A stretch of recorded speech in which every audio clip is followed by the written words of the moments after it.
de 1 Coríntios, agora a partir do verso 17, buscando do próprio Deus, na sua palavra viva e eficaz, instrução, consolo, edificação para a nossa vida.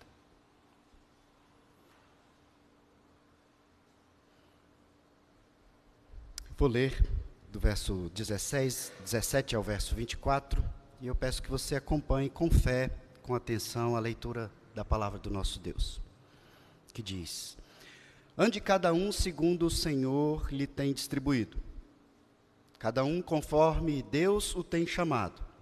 É assim que ordeno em todas as igrejas.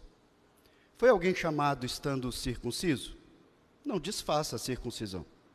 Foi alguém chamado estando incircunciso? Não se faça circuncidar. A circuncisão em si não é nada. A incircuncisão também nada é. Mas o que vale é guardar as ordenanças de Deus. Cada um permaneça na vocação em que foi chamado. Foste chamado sendo escravo? Não te preocupes com isso. Mas se ainda podes tornar-te livre, aproveita a oportunidade. Porque o que foi chamado no Senhor, sendo escravo, é liberto no Senhor. Semelhantemente, o que foi chamado sendo livre, é escravo de Cristo. Por preço foste comprados. Não vos torneis escravos de homens. Irmãos, cada um permaneça diante de Deus naquilo em que foi chamado. Vamos orar mais uma vez. Santíssimo Deus, esta é a tua palavra, ó Pai, inerrante, eficaz, suficiente, ó Pai, atemporal. Nós cremos, ó Pai, que o Senhor, de maneira viva, não apenas teórica, de maneira experiencial, o Senhor fala conosco por meio da exposição da tua palavra. E é isso que nós te pedimos, que o Senhor nos oriente, ó Pai, independente da circunstância de cada um de nós aqui, que o Senhor nos dê discernimento, o Senhor nos abençoe. É o que nós te pedimos em nome de Jesus. Amém.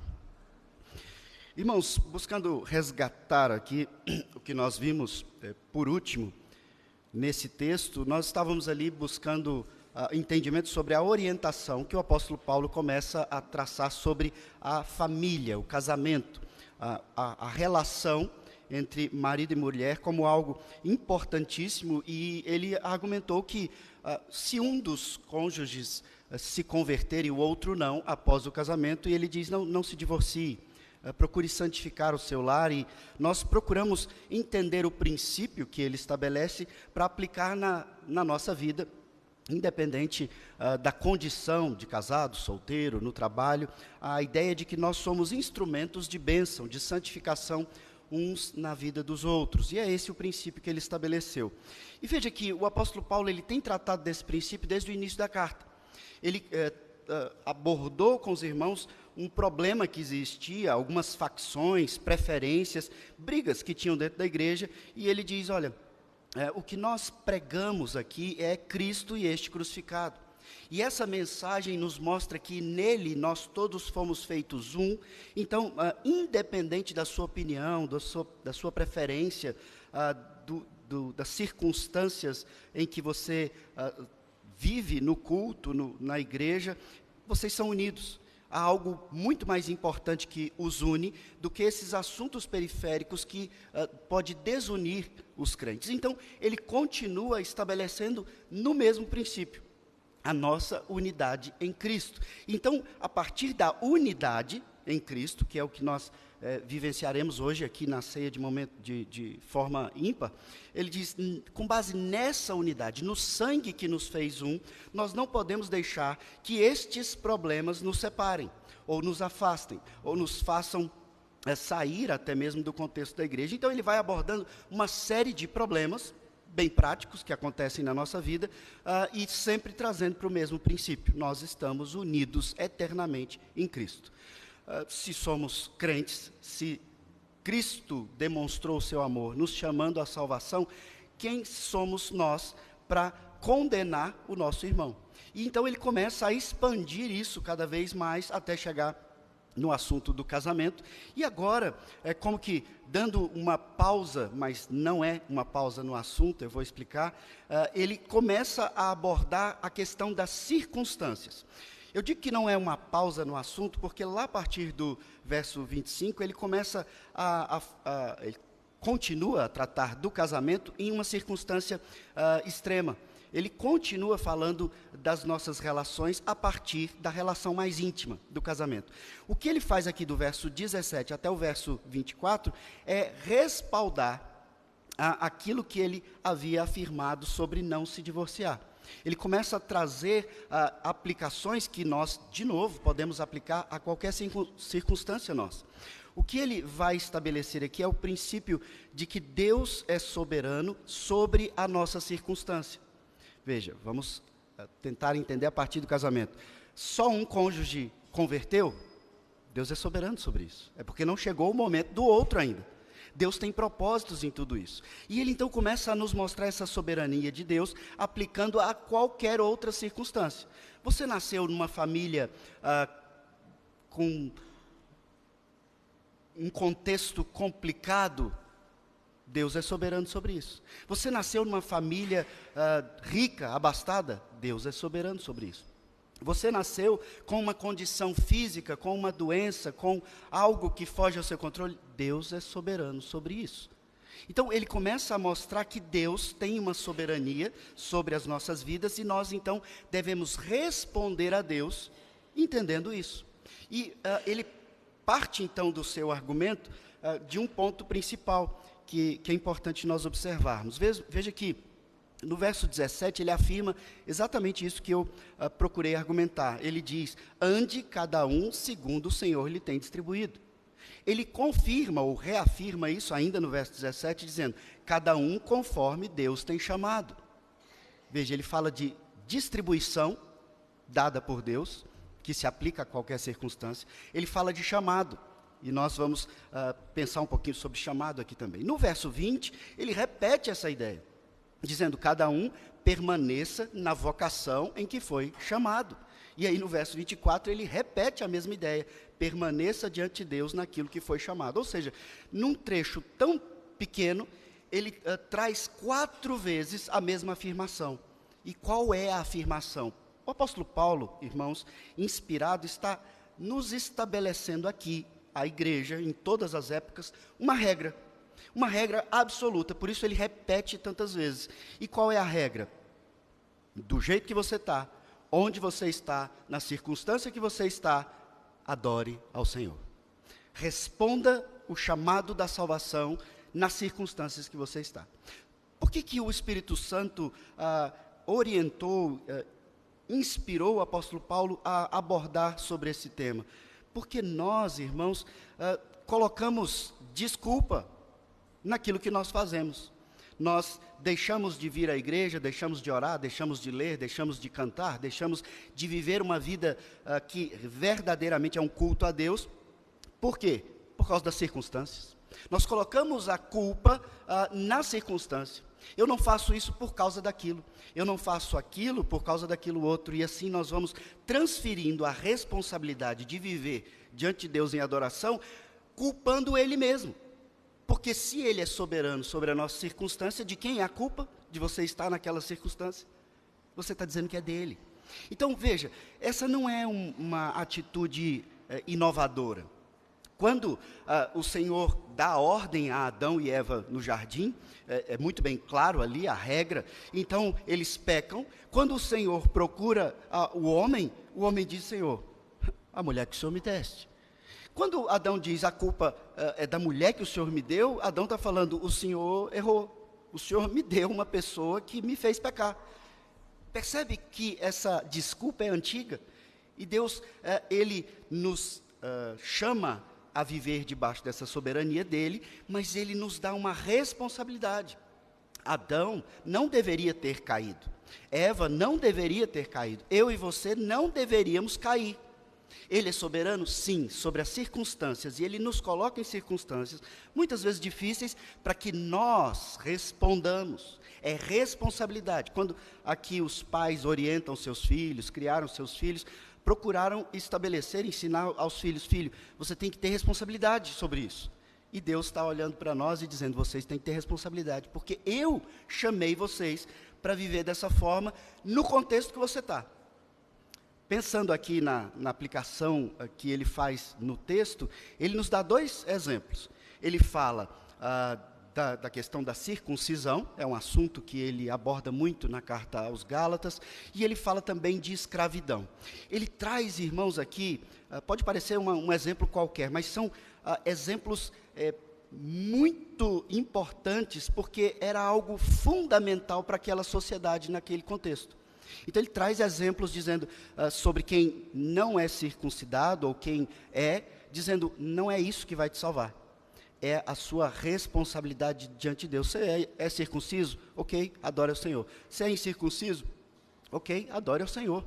O problema não está na circuncisão. Isso não te impede de ser salvo, nem de adorar. E ele fala também da escravidão. Agora pense na profundidade do que ele está dizendo aqui. Nenhum de nós aqui é escravo.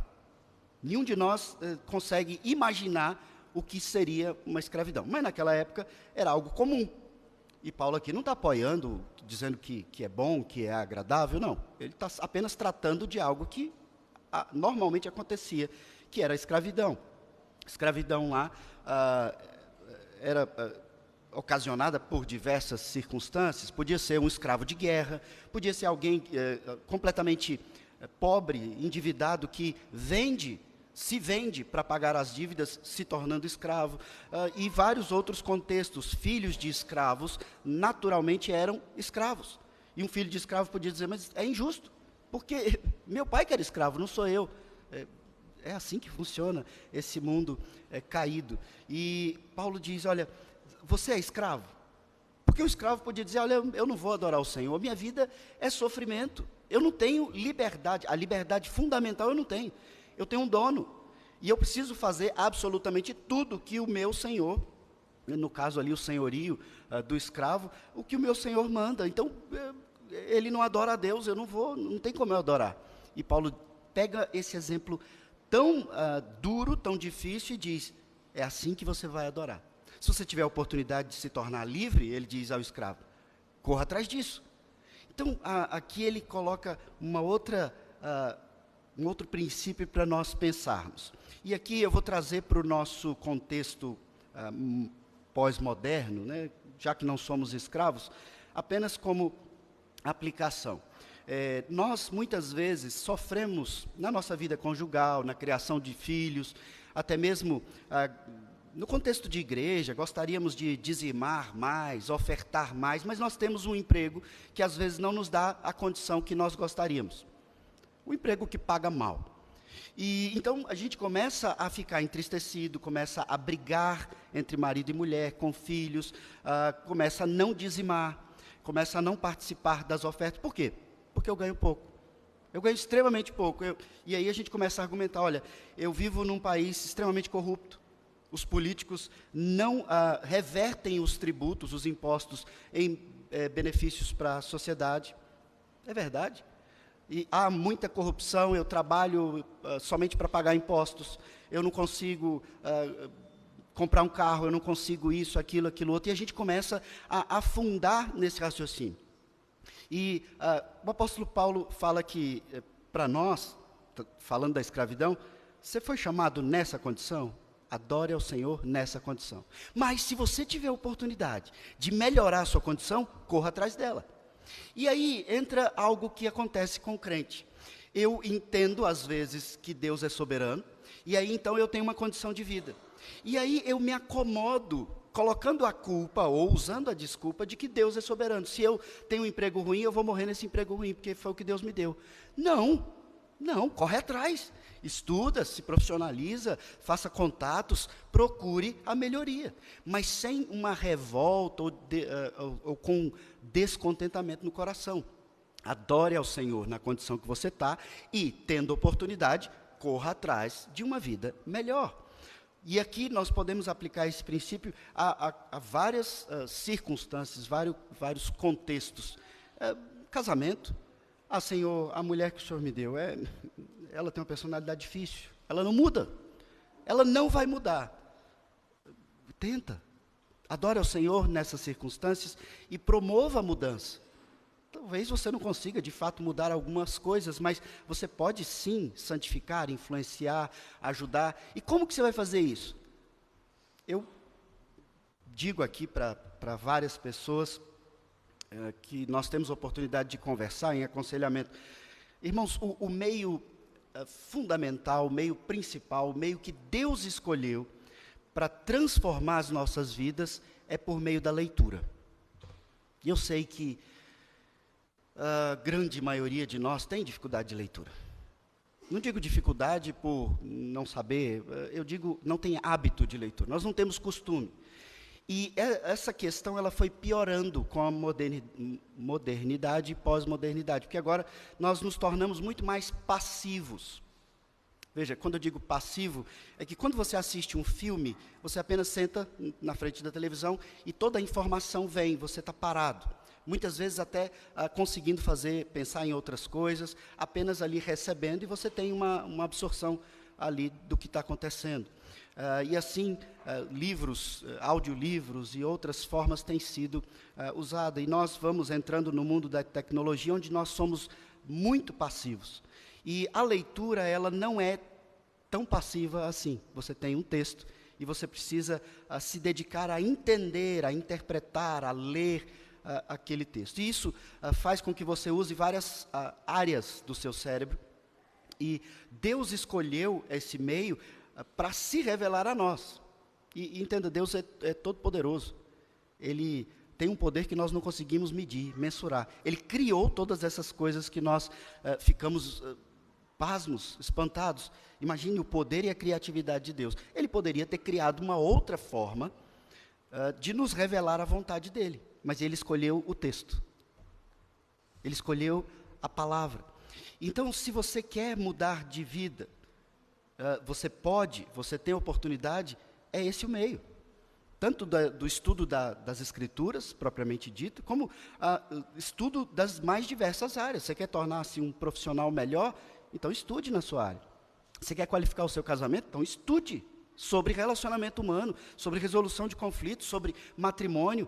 E eu posso indicar uma série de livros abordando cada uma dessas áreas. A sua dificuldade é ira, nós temos como abordar, entender se a sua dificuldade é preguiça, procrastinação, ou da pessoa que você quer abençoar, quer ajudar, você precisa se dedicar a entender.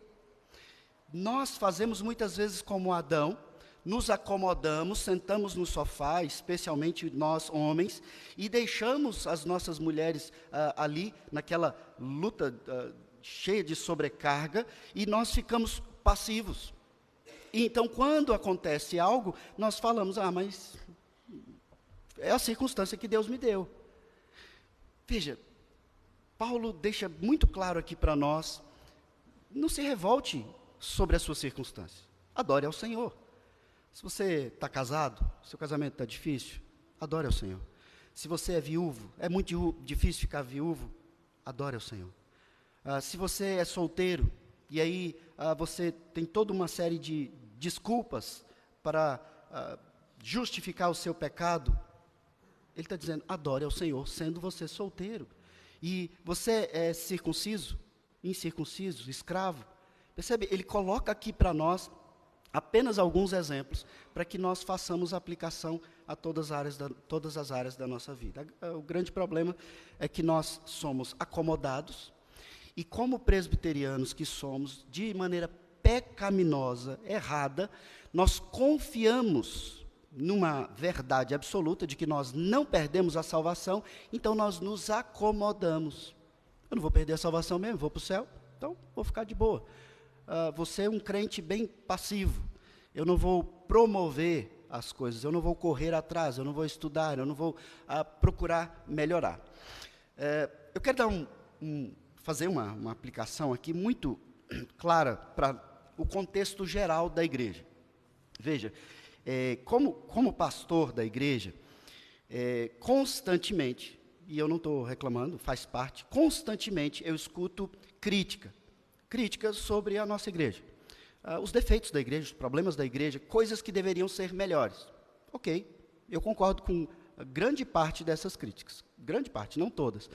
Mas eu sei que a igreja tem deficiências, eu sei que a igreja precisaria melhorar em alguns aspectos. E eu estou falando aspectos de comunhão, aspectos de condução e aspectos estruturais, aspectos das atividades. Nossa igreja deveria ter mais atividades.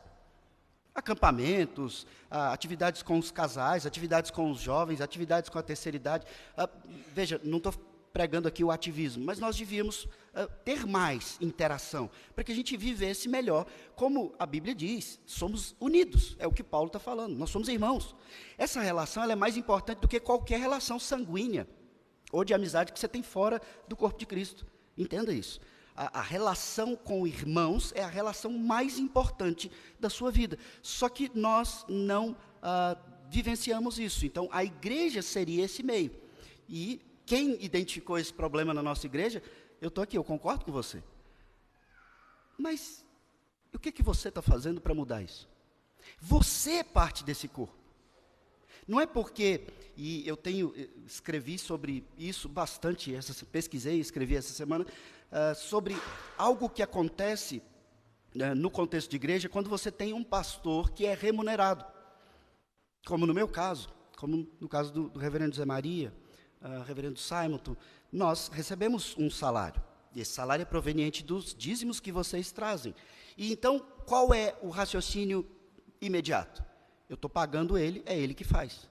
Só que eu até concordaria se nós estivéssemos numa empresa comum, mas quando se trata de igreja, o salário ele está ligado ao pastor, porque ele prioritariamente se dedica a isso, e ele precisa de sustento. Se tivesse outro sustento, isso poderia ser reduzido, ou em alguns casos até não precisaria ter. Mas o fato é que a igreja é um corpo vivo, um corpo todo.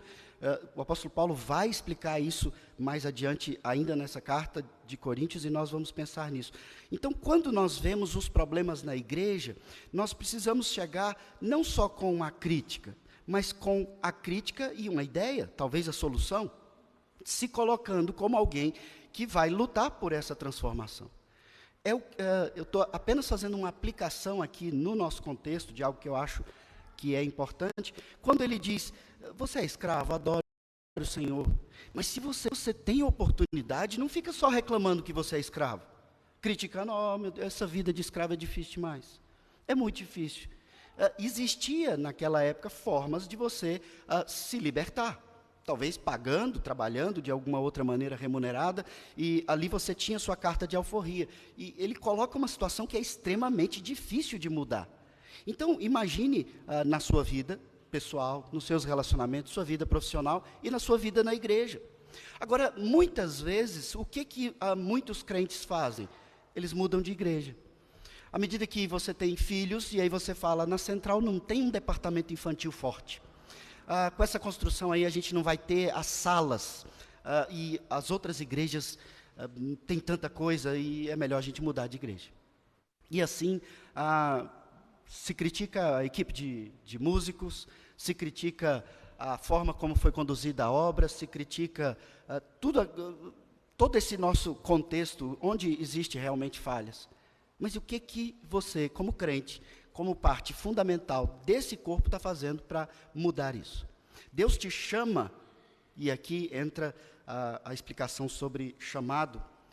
Deus te chama à salvação, e o texto aqui fala de chamado e de vocação. Essas palavras elas têm a mesma ideia, quando alguém é chamado para algo. E você estava vivendo a sua vida de pecado, normalmente, desde quando você nasceu. Mas Deus, Ele, em um determinado momento, Ele te deu entendimento da salvação. Isso é um chamado. Ele te chamou à salvação. Esse chamado é irresistível. E quando você é chamado à salvação, acontece um chamado que é para todos os crentes. É um chamado geral, que é o chamado de evangelismo. Você é chamado a testemunhar da sua salvação. Isso é para todo crente, não é só para o pastor, não é só para o evangelista, para o obreiro, para o diácono, para o presbítero, não, é para todo crente. Primeiro chamado, salvação. Dentro desse chamado, evangelismo. Aí vem o chamado específico. O que é o chamado específico? O meu chamado específico é ao pastoreio. Dentro do chamado da salvação, eu fui chamado a evangelizar, e dentro do contexto da igreja, eu sou chamado a ser pastor. O presbítero também é vocacionado, o diácono também é vocacionado, e essas são os ofícios que são reconhecidos na igreja, biblicamente, que necessitam de ordenação. Né? Eles necessitam de ordenação porque eles são fundamentais ao funcionamento da igreja. O artigo 5º da nossa Constituição diz que, se você não tem oficiais, você não organiza uma igreja. Então, é fundamental. Mas e os outros chamados específicos? Eles também são importantes para a igreja. Eles não necessitam de ordenação, como os músicos, por exemplo, ou alguém que cuida das mídias, ou presidente da SAF, presidente da UMP, tesoureiro, e assim vai, trabalho com a terceira idade. Não precisa de uma ordenação, porque isso não está ligado à necessidade da organização, do funcionamento fundamental da igreja. Mas onde eu quero chegar com isso? É te provar, eu estou usando argumento bíblico, constitucional, confessional, é te provar que você, crente, tem um chamado específico, e você deve saber o que é. Ele está ligado às suas habilidades, aos seus dons, coisas que você olha para a igreja e diz, aquilo ali não está feito do jeito certo. Se eu estivesse cuidando disso, eu faria melhor. Esse é o seu chamado. É aqui que você vai ajudar. É aqui que você vai servir. E eu quero que você entenda algo dentro do seu chamado. Você pode estar se sentindo velho, cansado, já muito magoado, amargurado, os irmãos já te machucaram, você já viu coisas terríveis dentro da igreja. Eu acredito que sim, eu também já vivenciei muita coisa. Mas entenda, quando Deus chama, assim como o chamado da salvação, ele é irresistível, esse chamado específico também precisa ser respondido da mesma forma. Eu vou trazer um exemplo aqui. No princípio criou Deus todas as coisas, era tudo um grande abismo ali, e o texto diz que Deus disse, haja luz, e houve luz. Quando o texto está narrando que Deus disse, haja, ele está chamando a luz à existência. A luz não tinha como não surgir. Ele simplesmente disse, haja, e há. A luz não pode se tornar escura, não, porque ele chamou ela para ser luz. Então, quando Deus chama o homem à existência, Deus é a existência e ele dá essa razão de existência ao homem, ele chama o homem à salvação, os seus eleitos, ele chama ao testemunho, ao evangelismo, mas ele chama a fazer algo específico que agregue, que some ao corpo de Cristo. Esse chamado é como quando ele estabelece que uma arara vai cantar como arara, e não vai fazer um som como de uma vaca, ou a vaca não vai fazer o som de um carneiro, porque ele chama a criação com propósitos específicos, e esses propósitos necessariamente precisam ser respondidos. Quando ele chama o crente à igreja, ele te dá um chamado específico, um propósito, e quando você se nega, se acomoda, você apenas está protelando, prorrogando, e muitas vezes a sua vida vai sendo prejudicada. Você não vive de maneira bem-aventurada. Por quê? Você está negando-se a responder. É como se a arara dissesse para Deus, não vou ser arara, não vou cantar como arara. E o que a gente está vendo na pós-modernidade? As pessoas que têm o seu chamado à existência, Deus os cria homem, e ele diz, eu não sou homem, eu sou mulher. E a mulher diz, não, eu não sou mulher, eu sou homem. E assim, as pessoas, por causa da evolução e progressão do pecado que está se multiplicando assustadoramente, como nós vemos em Gênesis de 4 a 6, e as pessoas, então, principalmente, negam o seu chamado fundamental. Quando o crente não responde, ele está fazendo algo muito parecido. Eu tenho dom para tocar, mas eu não quero tocar. Dá trabalho, o pessoal fica olhando para mim, todo mundo fica criticando. Irmão, se ele falou para o escravo glorificar Deus como escravo, o que é receber uma crítica tocando instrumento? Se você pode ajudar em várias outras áreas, você precisa responder ao Senhor. É isso que ele nos ensina nesse texto. Adore ao Senhor em qualquer circunstância, naquilo que você foi chamado. Quando ele coloca essa argumentação, eu repeti aqui por 4 vezes a forma que ele argumenta isso. Ande segundo o Senhor chamou, segundo Ele tem distribuído, permaneça na vocação que foi chamado, permaneça diante de Deus naquilo que foi chamado, ele repete lá no verso 24. Mas eu quero mostrar aqui o meu último argumento, o verso 23. Onde que está a fundamentação do que ele está argumentando para nós aqui? Você foi comprado. Por preço fostes comprado. Nós vamos celebrar a ceia do Senhor agora. E essa ceia é o recibo, a autenticação da compra. Você tem dono.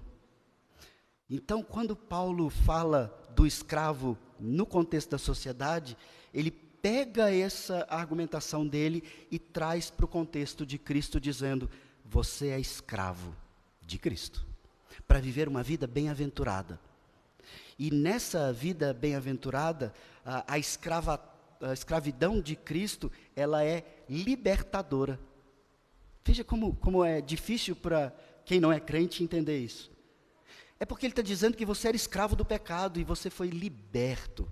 Quando você é liberto do pecado, você entende as coisas. Sua mente era fechada, você não conseguia entender como é viver essa vida de crente. Mas então, ele libera a sua mente, a sua visão, seu ouvido, seu coração, para entender a vida do Evangelho. Então ele diz: agora você é livre.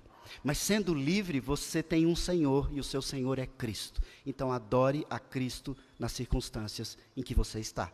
E procure melhorar essas circunstâncias, se for esse o caso, se você tiver oportunidade. Porque por preço você foi comprado. Quando ele usa esse argumento, ele volta um pouco aqui na questão da circuncisão, porque, irmãos, imagine essa igreja ali em Corinto que está vivendo agora.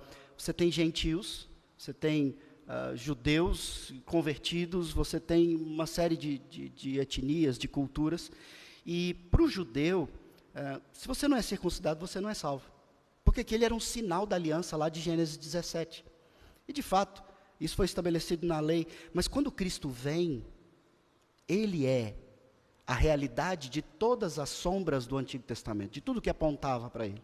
E o que nos resta então? A lei moral, porque ele é a própria vivência da lei moral. E ele em nós, sendo escravo de Cristo, eu vivo a lei moral. Lei moral são os 10 mandamentos. Mas as outras leis ele cumpriu e eu não preciso mais. Então entenda, quando Paulo argumenta aqui sobre escravidão, ele diz: se você, que não é circunciso, fizer a circuncisão achando que isso vai te salvar, você está se tornando escravo do legalismo daqueles que exigem a circuncisão. E ele diz: não faz isso. Então, quando na igreja, ou em qualquer contexto do Evangelho, te exigirem algo para a sua salvação, não faz isso, porque você está se tornando escravo daquele sistema. Quando a sua escravidão é somente a Cristo. Quando nós temos aqui pão e vinho, eles são um sinal. A circuncisão era um sinal.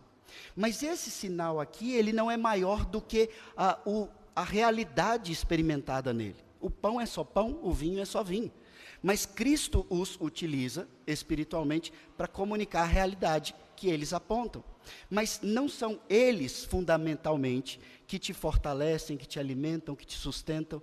É uma ação espiritual, assim como a circuncisão apontava para algo espiritual.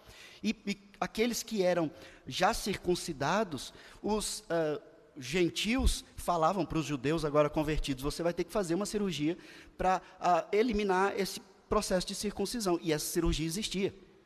Então, a gente está falando de algo real naquele tempo. E alguns judeus convertidos, circuncidados, agora eles queriam desfazer a circuncisão. E Paulo diz: gente, para com isso. Não é isso que salva vocês. Se vocês se submetem a essas regras, vocês estão se tornando escravos. Então, quando você se aproxima da mesa do Senhor, você precisa entender a realidade espiritual que está sendo realizada aqui. E muitas vezes a gente se perde no ritual, pensando em várias outras coisas e não no significado real, espiritual daquilo que está sendo feito. Você está participando de uma mesa, onde ela é o recibo, o documento, a autenticação do sangue de Cristo que foi derramado como preço que foi pago para você ser escravo dele. Então, essa mesa aponta para o seu senhorio. Cristo é o seu Senhor. Então, na sua circunstância, feio, bonito, pobre, rico, casado, solteiro, viúvo, que mais? Doente, saudável, em qualquer circunstância, empregado, desempregado, mal empregado, bom empregado, adore ao Senhor. A igreja tem dificuldades, adore ao Senhor, procure servir, procure mudar essa realidade, porque você foi comprado por um preço para servir ao Senhor. A ideia, a palavra que ele usa aqui no texto é servir ao Senhor. A nossa vida é uma vida de serviço e nós precisamos vivenciar essa realidade.